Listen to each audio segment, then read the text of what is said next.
My name is Shirley, and I never thought I would get caught up in a family drama that would change my life forever. At 31, I was living a pretty normal life in the city. For the last 6 years, I worked as a secretary at Global Tech, a large company downtown. The job wasn't exciting, but it paid the bills for my small rented apartment. On weekends, I would escape by going to dance classes, losing myself in the music and forgetting about the stack of paperwork waiting for me on Monday. It wasn't much, but it was my life, and I was okay with it. Family, though, was a different story. I had a younger sister, Olivia, who had always been the favorite. From the moment she was born, our mom treated her like she was the most special thing in the world. Dad just went along with whatever mom wanted. It was always about Olivia. I tried not to feel bitter, but it was hard not to feel like I was invisible in my own family. As the years passed, the gap between us grew wider. We didn't talk on the phone as much, and visits became even rarer. I would see pictures on social media of family events that I was invited to, with Olivia always in the center, smiling with her parents. It hurt, but I told myself that focusing on my own life was better. That's why I nearly dropped my phone when I saw Mom's number on my screen one Thursday evening. I hesitated before answering, preparing myself for whatever drama might be on the other end. "Shirley, it's your mother." Her voice crackled through the speaker. "Hi, Mom," I replied, trying to keep my voice calm. "Is everything okay?" "Your father wants to see you," she said, getting straight to the point. "Can you come to the house this weekend? Monday at 4 p.m., don't be late." And with that, she hung up. I stared at my phone, feeling a mix of emotions inside me. What could be so important that Dad wanted to see me after all this time? Part of me wanted to ignore the invitation to protect myself from the disappointment I knew was coming, but curiosity got the better of me. I decided to go, if only to find out what was happening. As I stood outside my parents' expensive home that Monday, I took a deep breath. The house looked just the same as always, a symbol of my parents' success, and a reminder of the life I never quite fit into. I rang the doorbell, half expecting no one to answer, and half hoping no one would. The door opened, and there stood my mother, her face showing polite indifference. "You're here," she said, stepping aside to let me in. Everyone was in the living room. My father sat there, looking pale and tired. My sister Olivia and her husband Kevin were also there. The room was filled with tension, with unspoken words and hidden motives hanging in the air. I sat on the edge of an armchair, feeling like a stranger in my own family home. Up close, I noticed how old Dad looked. His skin was pale, almost see-through, and his eyes seemed sunken. A chill ran down my spine as I realized this wasn't just a regular family gathering. "I've got something to tell you all," Dad began, his eyes sweeping across the room. "I'm terminally ill. The doctors say I don't have much time left." The words hit me like a punch in the gut. I gasped, tears filling my eyes. Despite the strained relationship we had, I loved my father, and the thought of losing him was unbearable. "Daddy," I choked out, reaching for his hand. He squeezed mine weakly, a sad smile on his face. Olivia let out a loud sob, burying her face in her husband's shoulder. Mom sat there, expressionless, her lips pressed into a thin line. I wondered how long they had known, and how long they had kept this from me. "There's more," Dad said, his voice getting stronger. "I've made some decisions about my will." The room went silent. Even Olivia's sobs quieted as everyone leaned in to listen. "Lauren," Dad said, looking at Mom, "you get the apartment in the city." Mom nodded, as if she expected this. "Olivia, the house will be yours." Olivia's eyes lit up, a smile breaking through her tears. Then Dad turned to me, and I saw a determination in his eyes that I'd never seen before. "Shirley," he said, "I've decided to leave you my savings, all of it. $600,000. For a moment, I couldn't breathe. $600,000? It was more money than I had ever imagined having, but more than that, it felt like he was finally acknowledging me, a way of making up for years of being overlooked. The silence that followed was heavy, and then all hell broke loose. Olivia jumped to her feet, her face twisted with anger. "Dad, that's not fair. Shirley's barely part of this family anymore. She doesn't deserve it." Mom glared at me, as if I had somehow planned this. "Samuel, you need to cut her out of the will now," she hissed. I sat there, shocked, as my mother and sister attacked me with their words. Then Dad slammed his fist on the coffee table, the sound echoing through the room. "Enough," he shouted, his face red with anger. "This is my decision, and I won't change it." He turned to Mom, his eyes burning with intensity. "Lauren, I've been under your control for too long. I've neglected Shirley because of you, and it stops now." The room fell silent again. I looked at my father, seeing him in a new light. For the first time, he was standing up for me. Dad turned to me, his anger softening into sadness. "Shirley, can you ever forgive me? I've been a terrible father to you." Tears streamed down my face as I moved toward him, wrapping my arms around his frail body. "I forgive you, Dad," I whispered. "I love you." We held each other for a long time, years of pain and misunderstanding melting away.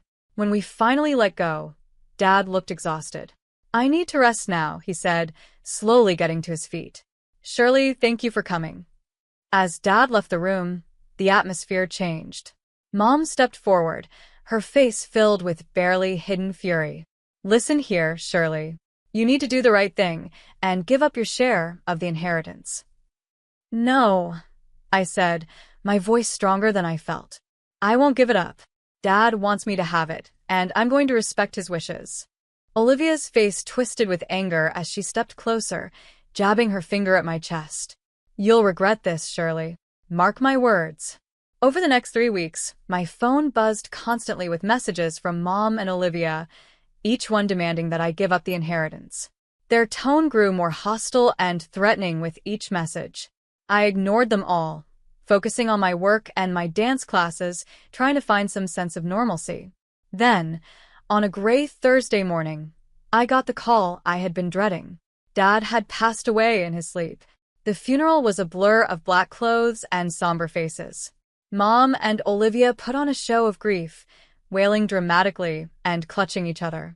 I noticed Olivia wearing a ridiculously expensive necklace and bracelet, the diamonds catching the light as she dabbed at her dry eyes. After the service, we gathered at the house. I watched with disgust as Olivia made a big show of removing her jewelry and carefully tucking it into her purse. As the last guests left, I started gathering my things, eager to get away. That's when everything went wrong. "My jewelry," Olivia screamed, her hands flying to her face in fake shock. "It's gone. Someone stole it." Mom's eyes locked onto me, full of accusation. "Well, isn't it convenient that the only person here all day is the one who stands to gain so much?" I felt the blood drain from my face as I realized what they were doing. They were setting me up. "You can't be serious," I stammered. "I didn't take anything."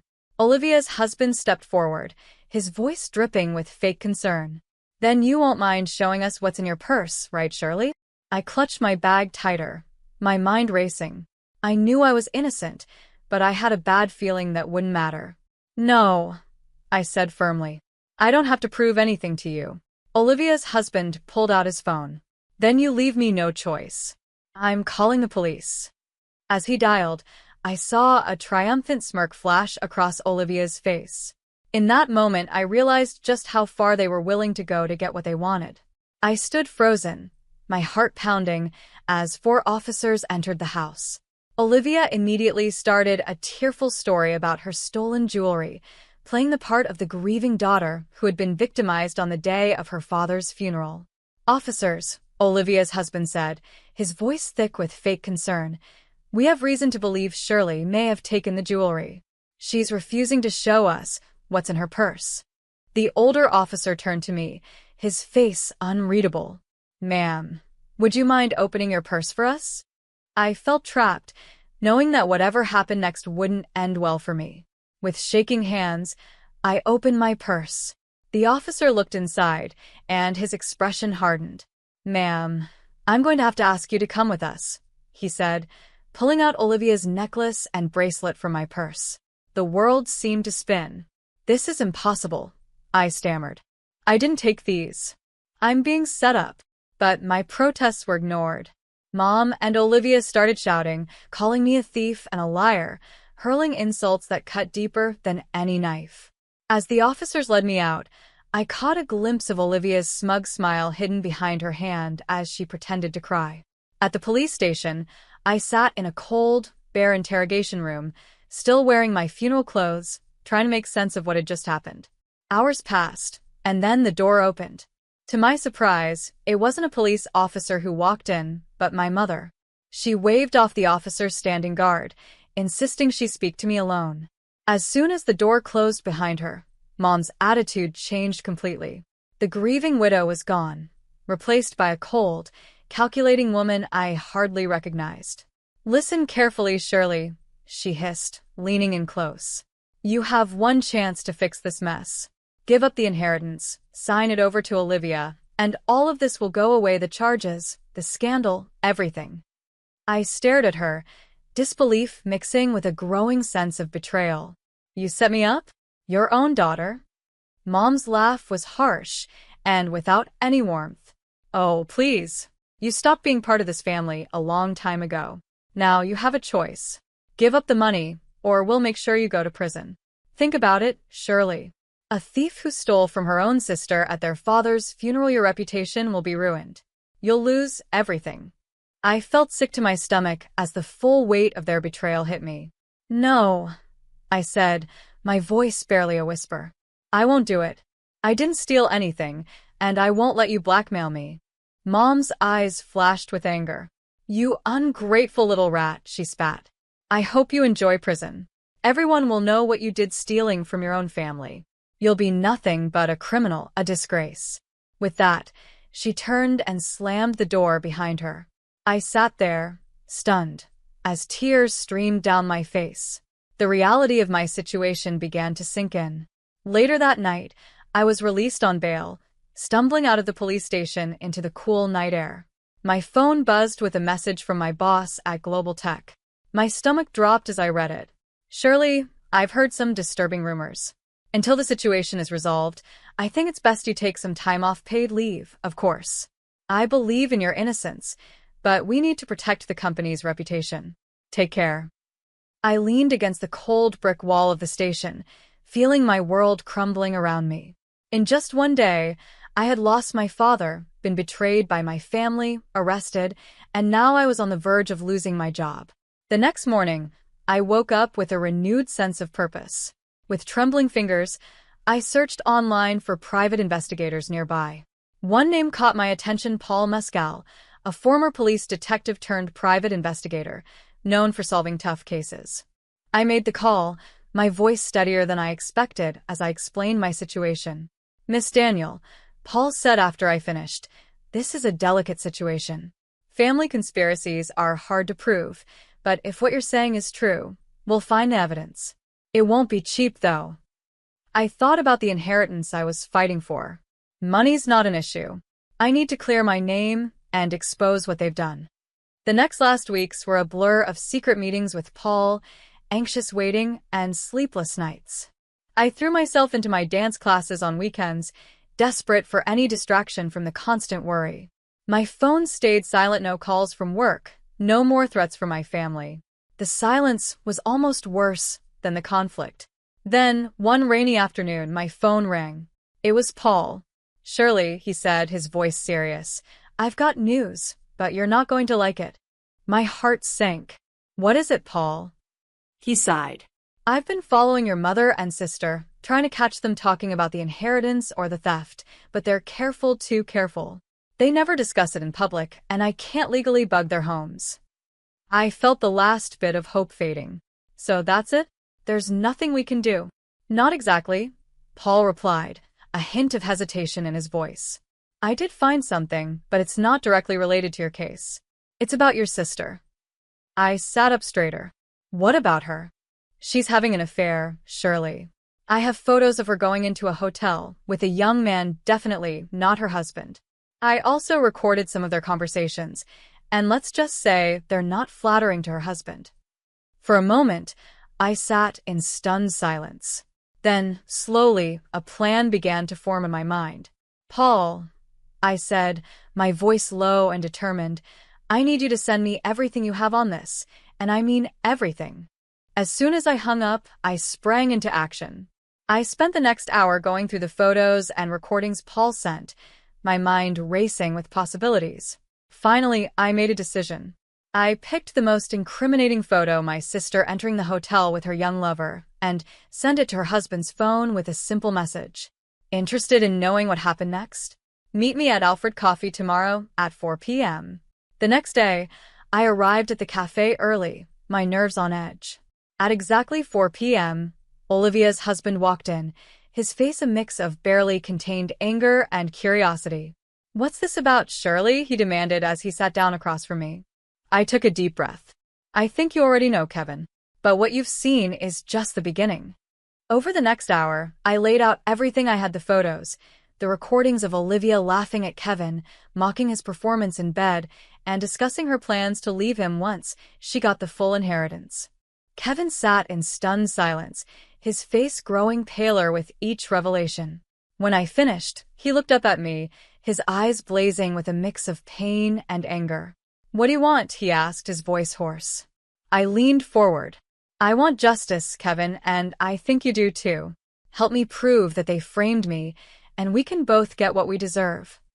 A few days after my meeting with Kevin, my phone buzzed with a message from him. It contained several audio files. My heart raced as I pressed play on the first one. Olivia's voice filled the air. "Can you believe how easy it was to plant that jewelry in Shirley's purse?" My mother's laughter followed. "I know." The look on her face when the police found it was priceless. "Well, she'll have no choice but to give it up now." I listened to file after file, each one filled with their cold plotting and cruel laughter. A mix of vindication and disgust washed over me. Finally, I had the proof I needed. The day of the will reading arrived quickly. I entered the notary's office with my stomach in knots, but my resolve firm. Mom and Olivia were already there, giving me smug looks. Kevin sat quietly in the corner, giving me a small nod. The notary, a thin man with wire-rimmed glasses, cleared his throat. "Let us begin," he said, unfolding the document before him. He read through the will, detailing the distribution of assets just as Dad had explained that day at the house. As he finished, I stood up. "If I may," I said, my voice steadier than I felt, "there's something I need to address before we conclude." Mom's eyes lit up, and she nodded approvingly. "I'm glad you finally came to your senses, Shirley. I knew you'd make the right decision and give up the inheritance." Mom and Olivia exchanged triumphant glances, their faces beaming with anticipation. But I was about to disappoint them. "I'm afraid you've misunderstood," I said, pulling out my phone. "I think you'll all want to hear this." I pressed play, and the room filled with their voices, gleefully discussing how they had framed me for theft. As the recording played, I watched the color drain from their faces. Olivia let out a choked gasp while Mom sat stiff, her lips pressed into a thin line. When it ended, chaos erupted. "You lying scum," Olivia screeched, lunging toward me. "How dare you?" Mom hissed, her composure cracking. "You ungrateful, scheming." I recorded those conversations. Kevin suddenly spoke up, his voice cutting through the commotion. The room descended into madness. Olivia was screaming at Kevin, Mom was hurling insults at me, and I stood there, watching it all unfold. Silence. The notary's voice boomed, startling us all into quiet. "This is a legal proceeding, not a circus. Everyone will calm down this instant, or I'll have you all removed." As the notary's words echoed through the room, a heavy silence fell. It was broken by Kevin, who stood up abruptly, his face a mask of barely contained fury. "Since we're airing dirty laundry," he said, his voice trembling with anger, "I have something to add." He reached into his jacket and pulled out a photograph, slapping it down on the table in front of Olivia. Olivia's face went pale as she stared at the image. It showed her entering a hotel with a man who was definitely not her husband. "I know everything, Olivia," Kevin spat. "Your affair, your lies, all of it. I'm filing for divorce, and thanks to our prenup, you won't see a penny. In fact, you'll be paying me compensation for your infidelity." Olivia's mouth opened and closed like a fish out of water, no words coming out. Mom looked between Olivia and Kevin, her expression a mix of shock and dawning horror as she realized their carefully constructed world was falling apart. Suddenly, the door to the notary's office swung open, and 4 police officers walked in, their faces stern.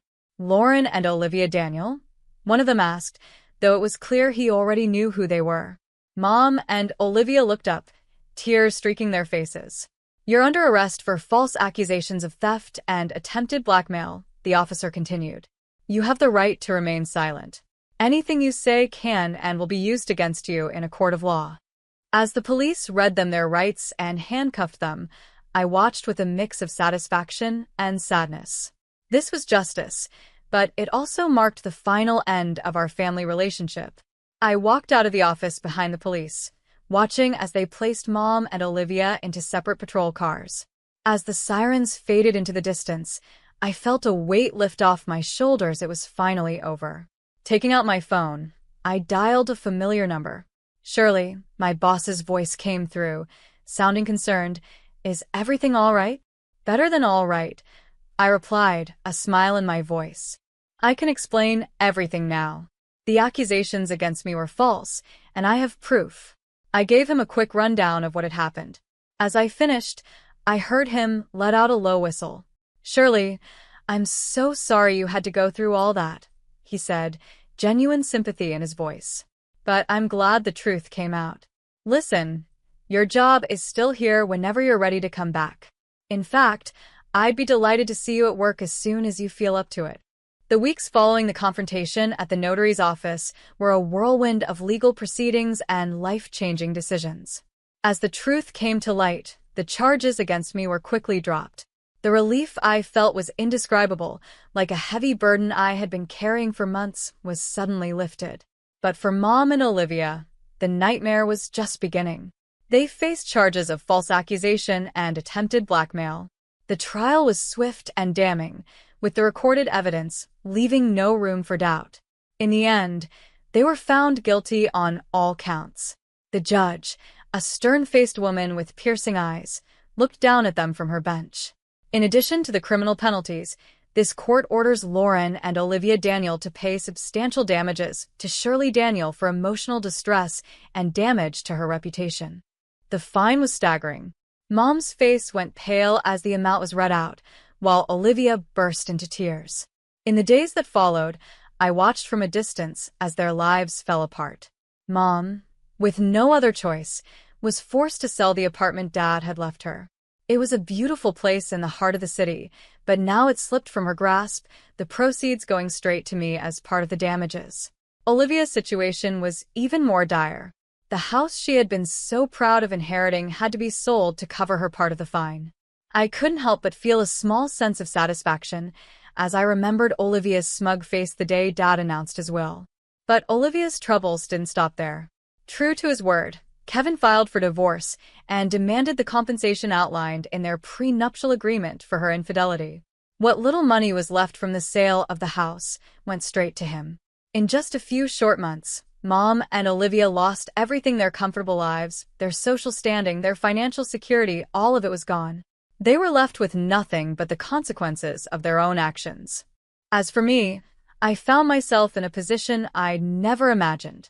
With the inheritance from Dad and the damages from Mom and Olivia, I had more money than I knew what to do with. After much thought, I decided to buy a beautiful apartment in a quiet part of town. It was everything I had ever wanted in a home: spacious, bright, and most importantly, it was mine. The rest of the money I invested carefully. I spent hours researching, consulting with financial advisors, and making smart decisions. My goal was to ensure a steady income for years to come, to build the security I had always longed for. As I stood in my new apartment, looking out over the city skyline, I reflected on the turbulent journey that had brought me here: the pain, the betrayal, the fight for justice. It had all led to this moment. I thought of Mom and Olivia, now struggling to make ends meet. Part of me felt sorry for them, but a larger part knew they were facing the consequences of their own choices. They had tried to take everything from me, and in the end, they lost it all themselves. My phone buzzed with a message from my boss, confirming my return to work next week. I smiled, looking forward to getting back to normal, or rather, my new normal.